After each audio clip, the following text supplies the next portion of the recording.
Hi everyone!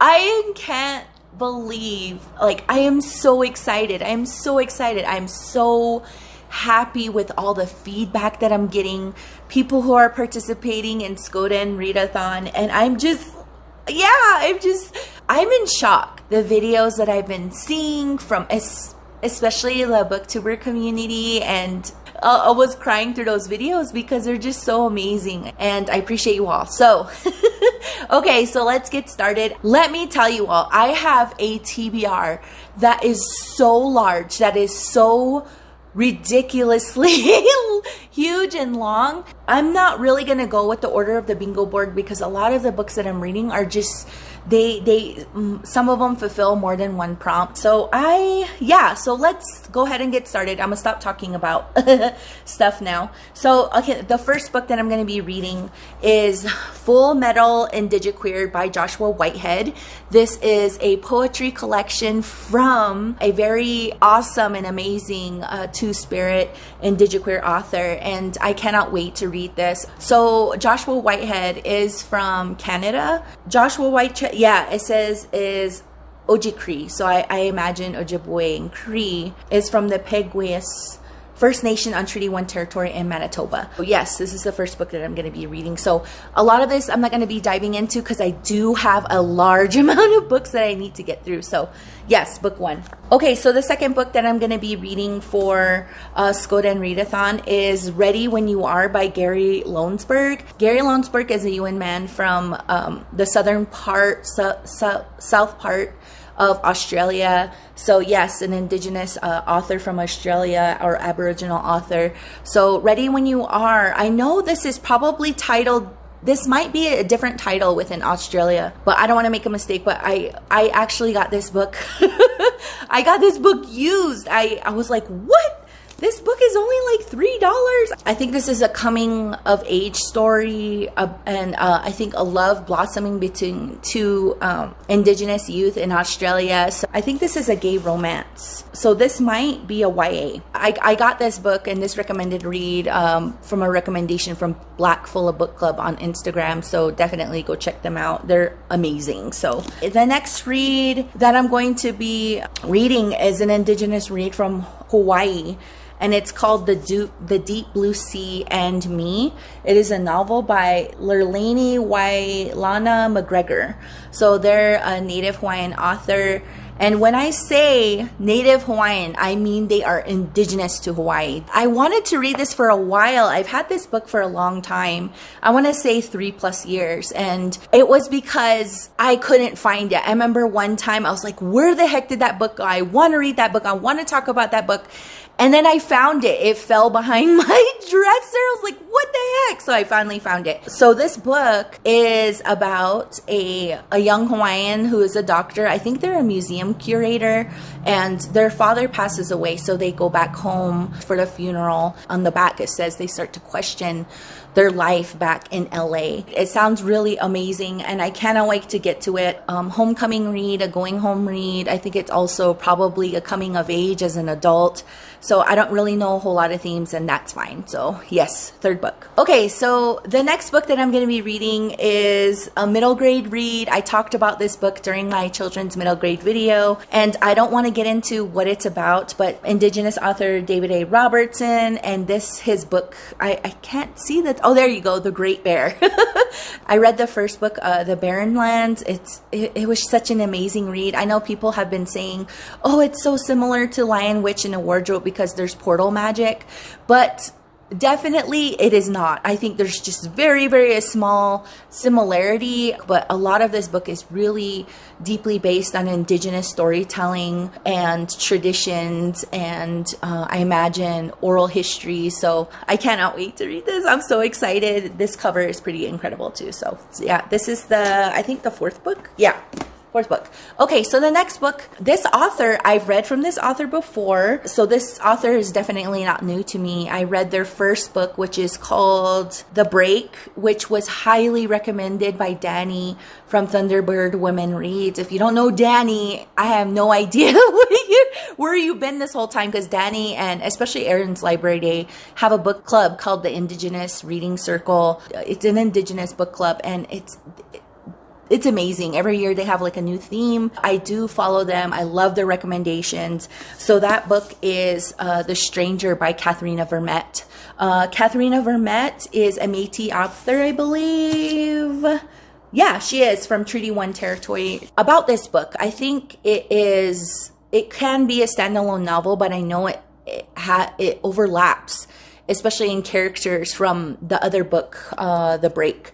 So I don't really want to know too much about going into this book. I just want to say that The Break is probably one of the best books I have read. I believe I read it in 2020. I've been wanting to read this book for a very long time, but I'm so happy I'm making time for it now. So yes, The Break by Katherena Vermette. The next book that I want to talk about is definitely a new to me author. I've been seeing this author all over Bookstagram, and I've been wanting to read this book for a really long time. I couldn't find it. I couldn't find this book anywhere because this author is Indigenous from Australia. And I believe they are, hold on, let me look in the back. So they're Indigenous Australian. They are Weirloman Noongar. They're from Western Australia.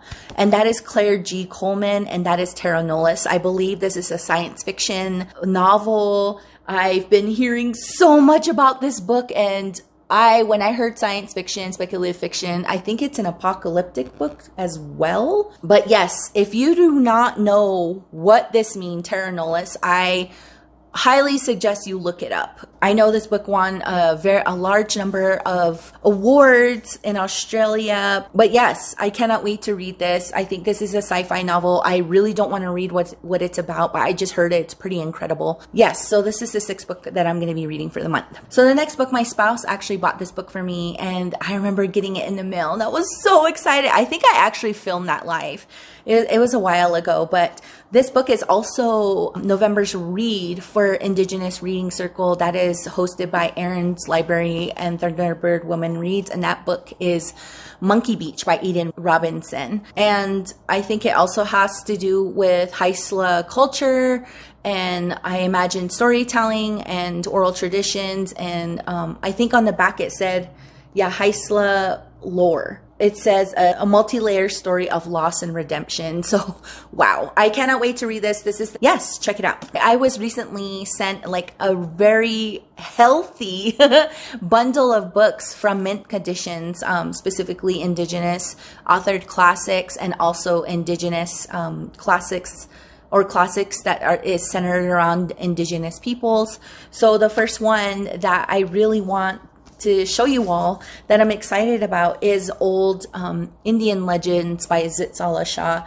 I cannot wait to read this. I read Zitkála-Šá's last month. I think it was called American Indian Stories, and wow, holy crap. I was like, what have I been doing my entire life? I read some of Zitkála-Šá. I think it was just one story. It was a short story when I was in college, and I just never went back to it. I have no idea why. This also has Omao colors in it, so that's why I really wanted to read it. These covers from Mint Condition are so incredible. They're so beautiful. Zitkála-Šá, I believe, was Lakota. Yeah, so Zitkála-Šá was born in 1876, passed in 1938, and they are a Yankton Dakota writer. Born on the Yankton Indian Res. Can't wait. Excited. The next book that I have is also an Indigenous classic. It's a nonfiction book. It's written by Charles E. Eastman, and they were a Sainte Dakota doctor. So they were a physician, a lecturer, an activist. They were born in Minnesota, and that book is Memories of an Indian Boyhood. And look at this cover. Isn't that amazing? It's so beautiful. And the other one is just as detailed too, by the Zitkála-Šá cover. So yeah, it's so pretty, and this one's just as beautiful. So a lot of the books that are so beautifully covered, and this one's actually a hard book, and this one's is a paperback. This one's pretty thin, and this one's a little bit thicker. I can't wait to read this. I'm really excited. So, 2 Indigenous classics. I forgot to tell you all, look out for a video very near in the future. I got a really amazing book haul from mint condition, so I can't wait to show you what I all got with additional amazing covers. Yes, these are the next 2 books. For the SGJ, of course, Stephen Graham Jones, Rendon and Whitehead prompt, I'm going to be reading 1 horror and 1 mystery. The first one, I cannot believe I have read this yet. I keep hearing from people, this book is amazing. I love the way Stephen Graham Jones wrote the main character. And that book is My Heart is a Chainsaw by Stephen Graham Jones. Yes, Indigenous slasher horror novel. I cannot wait. This is also a part of the series. I've seen some Indigenous reviewers, specifically Etu Brody, Michelle from Thor Wants Another Letter. They actually got an arc for the next book, which is called Don't Fear the Reaper, I believe. And that one's also by Stephen Graham Jones. Yes, I cannot wait to read this. I'm a huge fan of Stephen Graham Jones, so can't wait. Oh, I forgot to mention Stephen Graham Jones is from the Blackfeet Nation. This next author, I believe, is from Minnesota. They are an Indigenous author from the White Earth Nation, and they write mystery novels, or what I've read from them has been mystery. This book is the 3rd book. It just recently came out in October of this year. It's called Sinister Graves by Marcie and Rendon. It's a Cash Black Bear mystery novel. Oh my goodness. Oh, okay. I just have to say right now, I love Cash. Yes. Oh my gosh. I think Cash is one of my favorite Indigenous characters, like, of all time. I think you'll enjoy Cash too. Marcie and Rendon really knows how to develop characters, but I feel like she's also very awesome at creating an Indigenous characters, building the reality, especially from this time. So this is kind of not really historical novel, but it does take place in the 1970s, and I just want to say, like, if y'all don't know what was happening around the 1970s, you all need to pick up a history book or just Google it, especially when it comes to American Indian movement, the Indian adoption era, or Indian Child Welfare Act. But I think this book is specifically going to focus on missing and murdered Indigenous relatives. So I'm excited to read this, cannot wait, and yeah. Okay, so the next few books that I'm going to be showing you that I'm going to be reading, they're either Indigenous children's reads or middle grade or YA. The book that I'm going to show you next is a YA Indigenous youth romance, but also contemporary fiction. And it is called Hearts Unbroken by Cynthia Leidich Smith. Cynthia is actually an Indigenous author from, let me see, she is Muskogee. Awesome. So I think this book has to do with Lou, a young Indigenous character who is navigating what it's like to be Indigenous in this very contemporary Western world, colonial world. And she does like have a romance, and she ends up connecting with this side character or co-main character in this book, because I think they just are both dealing with a really hard time, specifically racism. Yeah, excited to read this. Okay, so the next 2 books, I actually talked about these 2 books in my Indigenous children's lit and middle grade reads, and that is going to be Jojo Mukun's. I cannot wait to read this. I think I'm going to read this to my kids, specifically my son. He's around the same age as Jojo Mukun, so I can't wait. I'm so excited. I don't really want to go into too much, but these 2 books are by Don Quigley. That is one thing I forgot to mention in my last video, who Jojo Mukun's is authored by, and that is Don Quigley. Don Quigley is a citizen of the Turtle Mountain Band of Ojibwe Nation. So yes, excited to get to these 2. I also talked about this book in my previous video, so I don't want to, but this book is also by Christine Day. Christine Day is Upper Skagit. That book is I Can Make This Promise. I think this has to do with adopting Indigenous children, I also imagine the importance of keeping Indigenous children that are adopted outside the Native community, specifically into non-Indigenous families. It's so essential and so important for them to have a connection to community, a connection to their culture and where they're from. So I just want to say I cannot wait to read this one. I think Bookish Realm also read this and she said that she enjoyed it. So yes, this is another one I'm looking forward to. So the next book that I'm excited to tell you all about is by Eric Gansworth. Eric Gansworth is an Onondaga writer. I actually got this amazing, beautiful book from Red Planet Bookstore. Red Planet Bookstore is in New Mexico, Albuquerque, and it's an amazing bookstore. It's incredible. So Apple Skin to the Core covers the prompt for written in verse. It is a very heavy book. I think this book also covers stories about the importance of really understanding the spectrum of indigeneity. Indigenous people are so diverse, and because we have our Black Indigenous relatives, we have Indigenous relatives that are from different nations, we have Indigenous relatives that are both in Native and white, coming from two different races and two different backgrounds. I imagine is a very difficult world to navigate. And also apple, this is actually a derogatory term used within a Native community, meaning like red on the outside, white on the inside. I think what I heard about this book is Eric Gansworth takes that slur, that Indigenous slur, apple, and really flips it on its head. And so I just want to say that, look, I've heard so many things about this book and I'm so excited to read it. So this next book, I actually received an ARC of this book. Well, not really an ARC, a finished copy of this book from Milkweed. And thank you so much, Milkweed, for this book. I cannot wait to read it.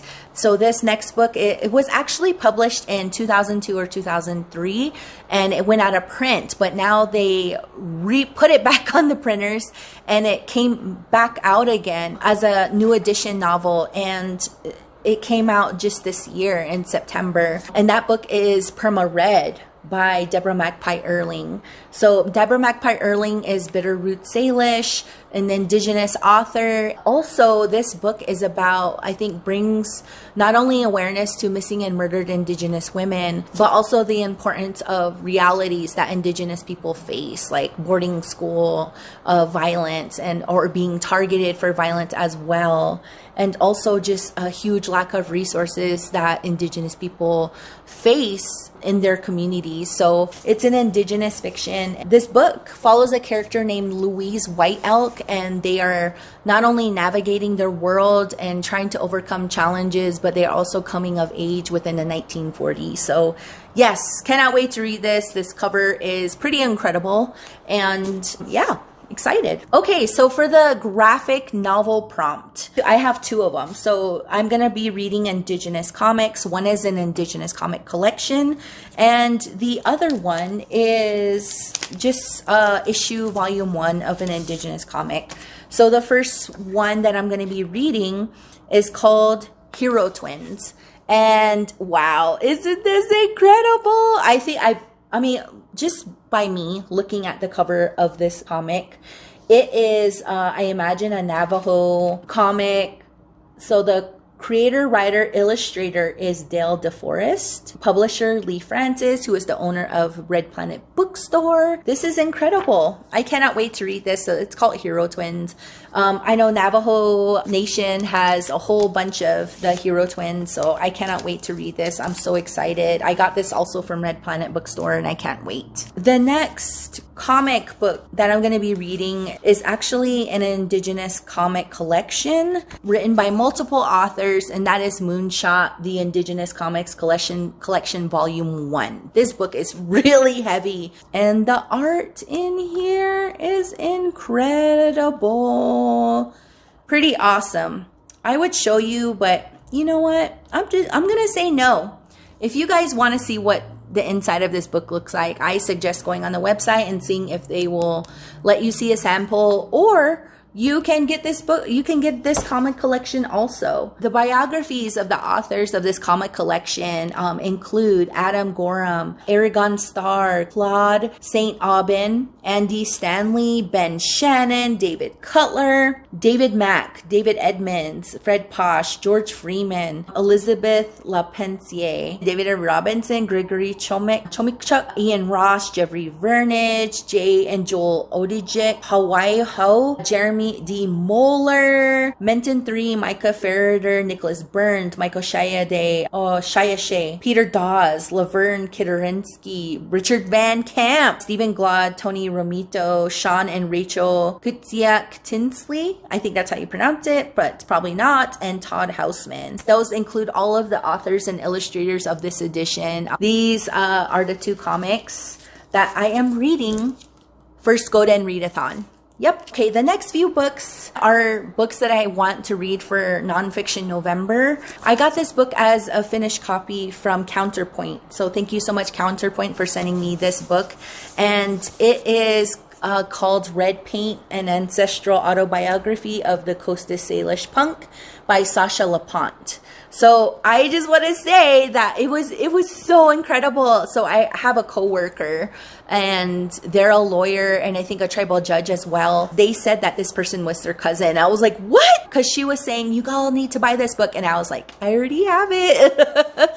So I cannot wait to read this. This is incredible. Well, Sasha is a Coast Salish author from the Nooksack of Upper Skagit Indian Nation. First book for Nonfiction November, and also Skoden Readathon. Okay, so this next book, I have been trying, making an effort to read this next book for about a year now. I just haven't been in the right mindset to really tackle this read, but now I feel like I'm ready for this author is Michi Sagik Nishnabek. They wrote Lupaming.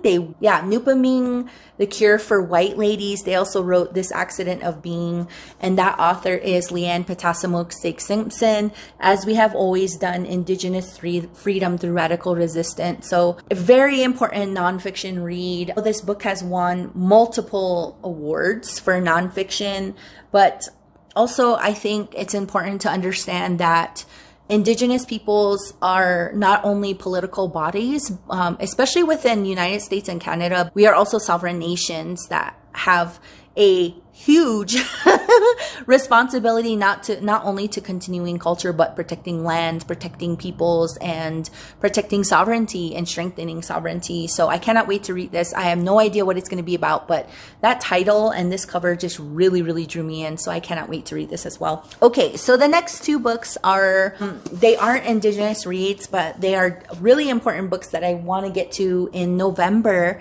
And the first one, I also got this book from Red Planet Bookstore, and that is White Tears, Brown Scars, How White Feminism Betrays Women of Color by Ruby Hamad. But I just want to say that I cannot wait to read this because not only came highly recommended at the bookstore, but also within the book community as well. Okay, so I'll just read the first sentence on the back, and it says, this explosive book of history and cultural criticism argues that white feminism has been a weapon of white supremacy and patriarchy deployed against Black and Indigenous women and all colonized women. So, wow. So this next book I also got from Counterpoint, the publisher. So thank you so much for sending me this book. And this next book is a Black authored read. And it's called Requiem for the Massacre, A Black History on the Conflict, Hope, and Fallout of the 1921 Tulsa Race Massacre by R.J. Young. So this author also wrote another book called Let It Bang.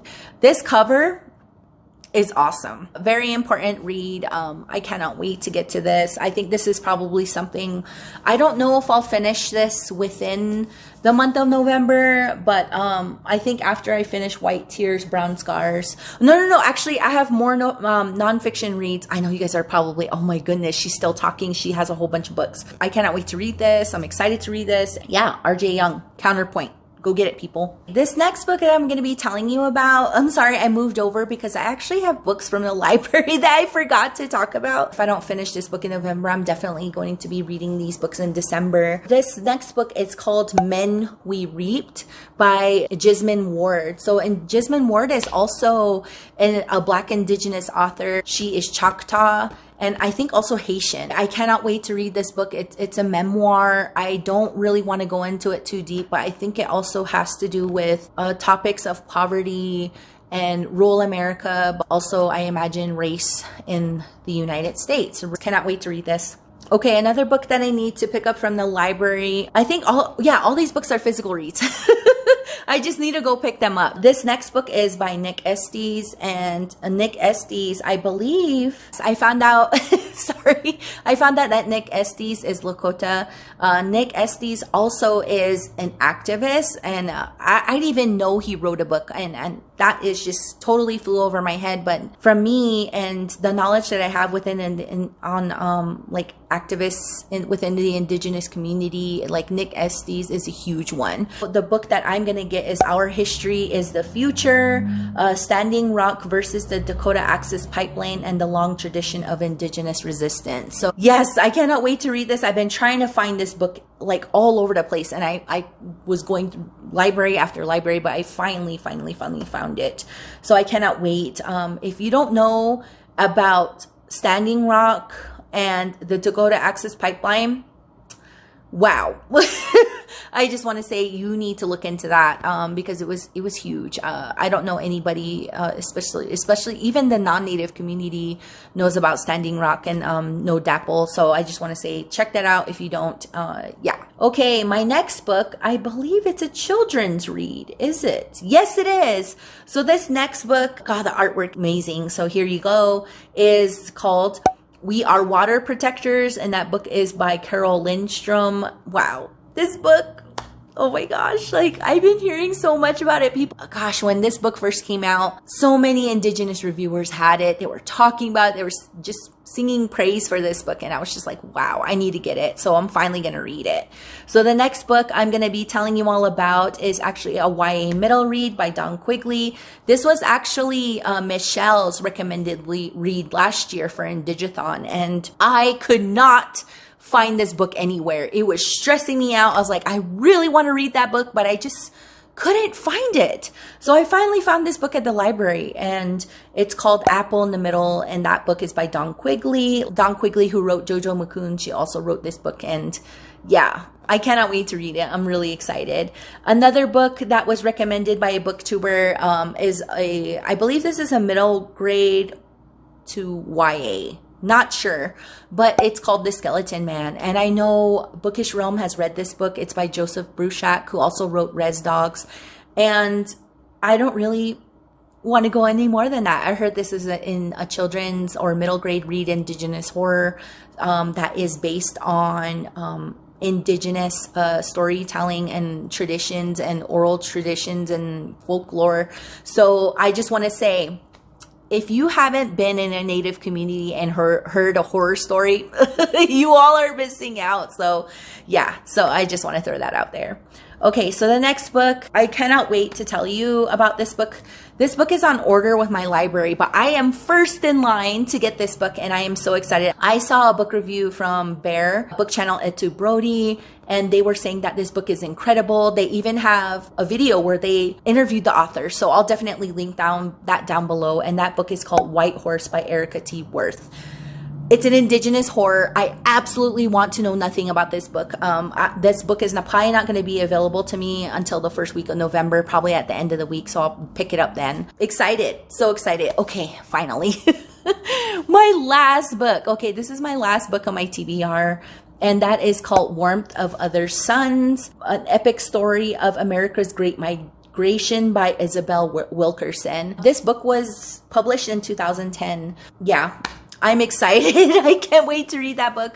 It's a nonfiction read, and oh my goodness. I have a lot to read, but I know people are saying, wow, you have a huge TBR. How is that even possible? So I just want to say that I have audiobooks for a lot of these books, and so that's going to help me out. Also, I've taken some time off in November to not only participate in this readathon, but also to do reading sprints. So I'll be doing that as well. So I am done, everyone. Thank you all for sticking with me this long. I am going to be ending this video. I hope you are all safe. I hope you are well. If you reach the end of this video, why don't you leave a couple cloud and thunder emojis in the chat, and please let me know what you all are reading for Skoden Readathon. I just want to say I appreciate all of you. I love all of you. You guys are awesome, and thank you so much for participating. And also, if you are going to put up a TBR video or a Skoden reading vlog, please put the hashtag on there, Skoden Readathon or Skoden Readathon 2022, so I can share your stuff and put your stuff in a playlist to be viewed later on for people maybe who haven't participated this year. They want to participate next year, and then they want to get some recommended reads from you all. So yes. All right, everyone, have a good day. I shall see you all later. Bye.